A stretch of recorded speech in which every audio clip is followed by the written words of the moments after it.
Hey everybody, in this video series, I'm going through every free widget in the Elementor theme and page builder. I believe Elementor is the best page builder on the market, and I use it in my full-time job and in my freelancing. If you want to download Elementor, free or paid, visit the link in the description of this video. It is an affiliate link, so I do get a small commission at no extra cost to you.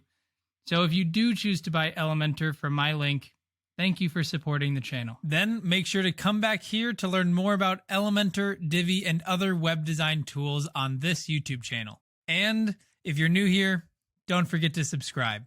Let's get started. In this video, we're going to take a deep dive into the Google Maps widget in the free version of Elementor. To get started, we'll go over to this left sidebar and see Google Maps and just drag that onto our site. Now we see London, but let's say we want to change this address. We can go right over here to the left side and change this to New York City. And now we can see New York. If we want to zoom in a little bit, of course we can make our users click this plus button, but we can also just by default zoom in a little bit for them. And then we can also change the height a little bit as well. Let's say I want this to be 500 pixels high. Under style, we can't do that much. We can use CSS filters, but I don't find that to be very useful in this situation, so I'll skip over that. There are two use cases I'll point out that you can use Google Maps pretty easily for. The first one is just full width maps. To do that, we'll go into this section by clicking these 6 dots. Go to Content Width and click on Full Width. Now we'll see there's a little gap right here.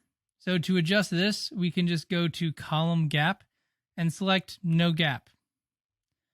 Now, when we go to view it, we can see that this goes to full width. If users want to zoom out, they can do that here.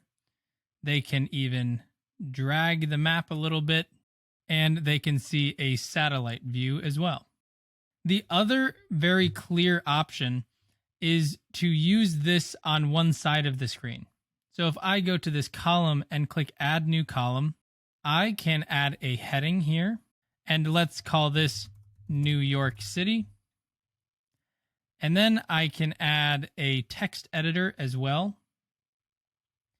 And then let's say that this will say something very positive about New York.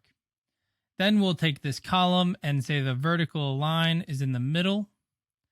And let's add a little bit of padding on the right and left side, just so it is a little bit more centered. Now when a user gets to the page, it'll look like this. This little blue spot right here is just because Elementor hasn't loaded fully there.